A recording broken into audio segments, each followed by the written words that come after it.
Hi everyone, welcome back. We are talking about Canada's Drag Race Season 5, Episode 3. This is the Slayoffs Team Edition.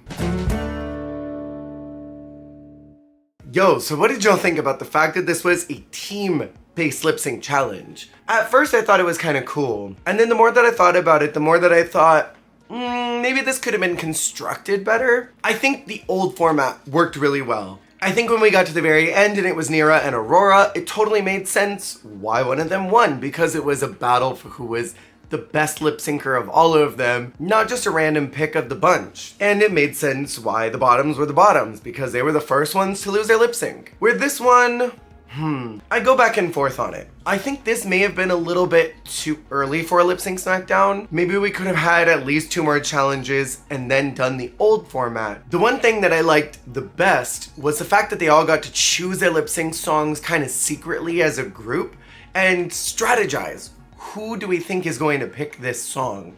Can I beat them? Can I rely on my strengths to do that? And then the second team thinking, all right, they already picked. So we know these girls kind of. We got some insider tea.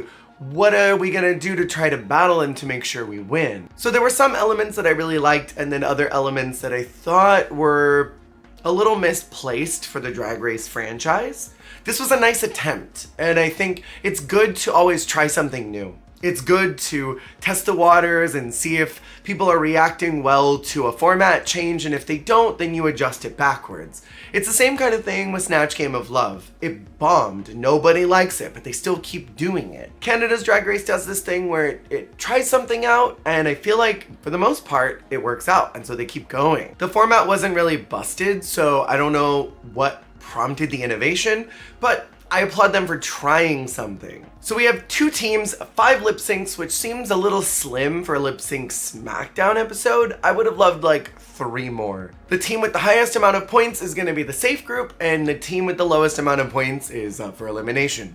Makes sense on paper, right? Virgo and Perla, being the only 2 winners so far of challenges, are the ones that get to decide the teams. And they sort of kick this back to old Project Runway, where they pick one person, and then the person on their team picks someone, and then that someone picks another someone. I really like that format. It harkens back to an old era of television that we don't really do anymore. So let's talk about the pairs and the songs, because I have some thoughts. So we have Michaela and Wang to Too Hot. It was a great choice to put Michaela in this spot. Minnie, I think Minnie's great. I think Minnie's very pretty. I think Minnie's got a fun personality. I think they're flying under the radar a little bit too hard. And that was a big plot point at the beginning of the episode, was that they are trying their best to just kind of coast right now. And that's a strategy. And the point of that is to not really create a target on your back or create high expectations. But when you're floating under the radar, the audience doesn't get a chance to know you, and your fellow competitors don't really see you as anybody that's taking it that seriously. So with Minnie not fighting harder for a better song, I think this was really to her detriment, because she looked worried the entire time. Like, she knew that Michaela was gonna body her. And even during the song choices, Minnie was talking about throwing a lip sync for the purpose of just throwing it. Like, what strategy is that? That doesn't make any sense. It doesn't compute. Is Minnie a plant? A pit crew plant to try and throw things off in the competition? I don't think so. I'm just being silly. Do y'all remember back in All Stars 3, people thought BB was a plant from RuPaul? Let's get this rumor mill churning. I want to know what that thing that Minnie was doing. It was kind of hilarious. She really wasn't fluid. She looked like she was trying too hard, and Michaela just dog walked her. And I wrote in my notes, poor Minnie. For round 2, we have Jayen and Helena. And this was to San Francisco. Now, when Jayen was talking about this, I thought, ooh, this diva has this. And then I saw Helena's outfit and I thought, Jayen has this. And then it started going. Helena's kind of a sleeper agent here. She had really great physical comedy. She had all these movements where she was animating the spoken word so perfectly and fluidly that it just pinned how good of a lip syncer and entertainer she is. And Helena's someone who comes off very coy and shy on camera.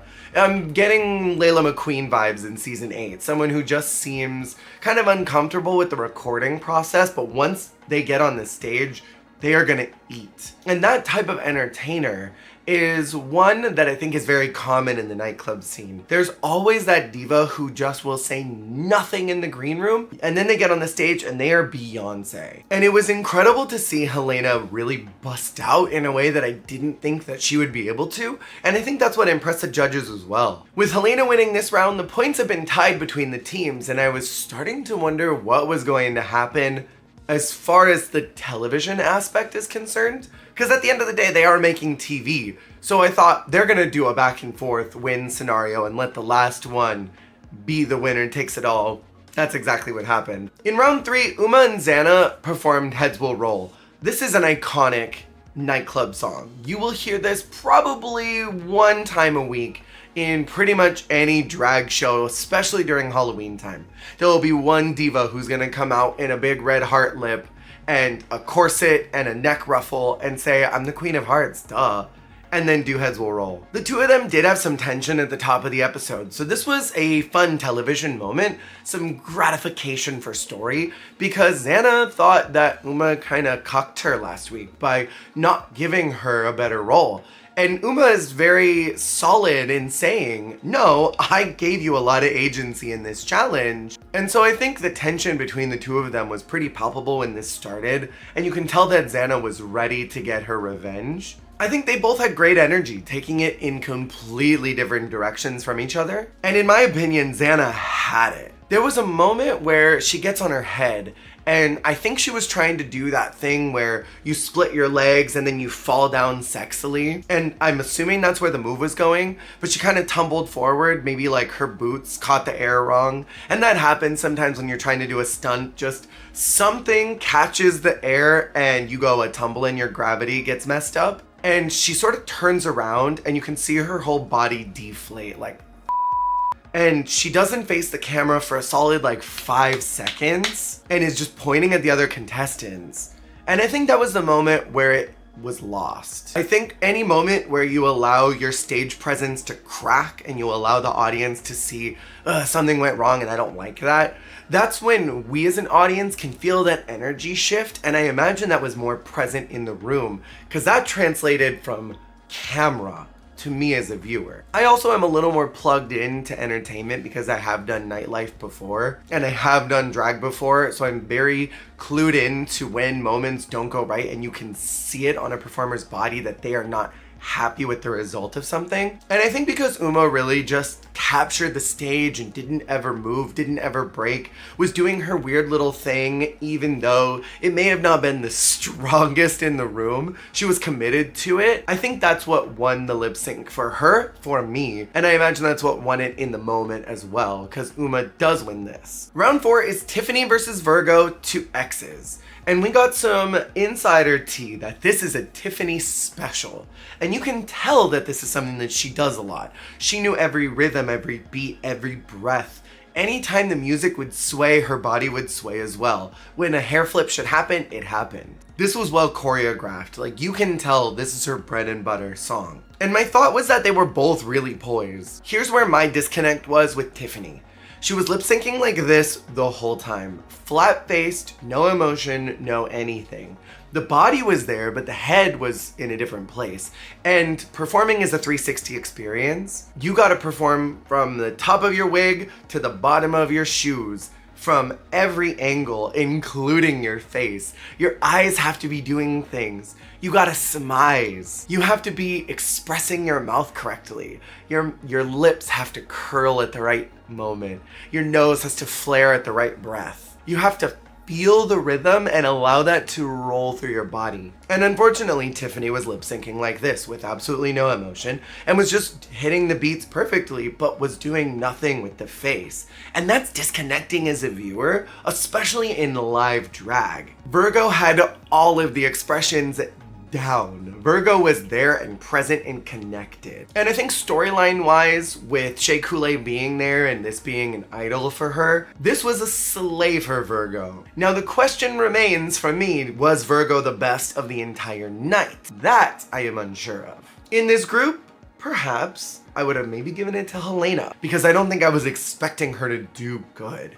I was expecting Virgo to do good. She won the first lip sync. So then round 5 is Perla versus Sanina. And immediately my thought was, this is Canadian Miss Cracker. She's gonna get dog walked across this stage, wig ripped off, dragged across the floor, thrown across the aisle. Brooke's gonna have to catch her and toss her back in the ring, and Sanina will eat her up. That's not what happened. And there seems to be kind of a controversial take on the internet right now about who won that lip sync. It all came down to this because it was tied on both sides. The song is Bad Bitches Don't Cry by Priyanka. Priyanka mentioned again in Canada's Drag Race, and I love to see it. Perla gagged me. Like, holy crap. I was not expecting her to do what she did. It was very similar to the energy that Helena brought to that lip sync. There were these moments where she flipped her hair and then her body turned in tandem with her shoulder that just was elegant and poised and kind of sexy. So she's completely beaten the Ms. Cracker allegations for me because she is an excellent lip syncer. That hair flip into the jumpin' back bend, like what even was that? That was so cool. My problem with Sanina was that she started at 10. And when you start your energy up here, you have nowhere to go. You don't have levels. So you can stay good, which Sanina did, but it doesn't have any nuance or layers to your performance. It just stays here all the time. And there's one thing to say about an electric performance, and they did say they felt that electricity in the room. That electricity for me as a viewer makes me uncomfortable. I start to feel my anxiety raising because I'm trying to match the energy level and I feel my shoulders going up like, this is a lot. I feel a lot of tension. And you don't want your audience to feel too electrified. You want to let them have a breath, especially in performing. And I think Sanina can do that. I just don't think she did it here. I think the pressure was really high to do well, so she just gave it everything. And sometimes when you give it everything 100% of the time, you're not allowing for any nuance of your performance, and that's what Perla did for me. She started at a pretty mid energy and slowly rose, brought it back down, brought it back up, and then ascended through the rest of it. That's the way that a performance should hit, in my opinion. So Sanina's win was a little bit confusing to me because I also didn't like the look.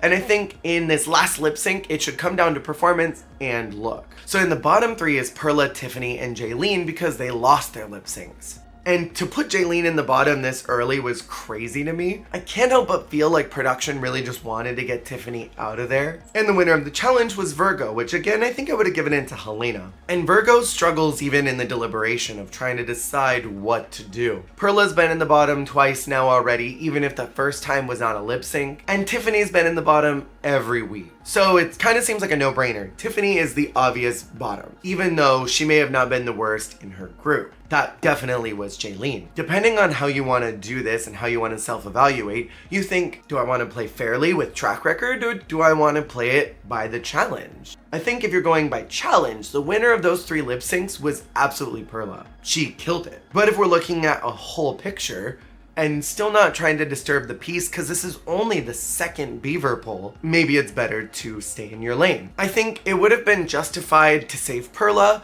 and it would have been justified to save Jayen on either one of those, but Tiffany was clearly the bottom, no matter how you slice this cake. And Virgo does decide to save Jayen, which I thought was the right choice. The song is Hot by Avril Lavigne, and I thought Perla ate this one up as well. Both of them hitting the death drop at the same time was like when Laganja and Jocelyn did it, but there was no fanfare, like it didn't cut to anybody freaking out about it. Is the death drop just so overdone that no one cares about it anymore? Especially when 2 queens do it at the same time. Perla absolutely ate up the lip sync. She had great eye contact with the camera, with the judges, where Tiffany sort of seemed a little disconnected again. So Perla is safe and Tiffany is out. Again, I can't help but wonder if production really just wanted her to go, because I think there were other people in the cast who may have been worse. Next week is a design challenge, and it looks like they are riffing off of old Project Runway ideas where the contestants are gonna be making something for Brooke, and I am so excited. At least that's what it seemed like from the original promo trailer. They didn't hint at anything about it here, but I can only assume it's the same one. In any case, I cannot wait to see what happens because it looks like the room is cracking. What did y'all think about this episode? What did you think about the format change? And who are you rooting for in this season to take the whole thing? Let me know in the comments below and I will see y'all on the flip.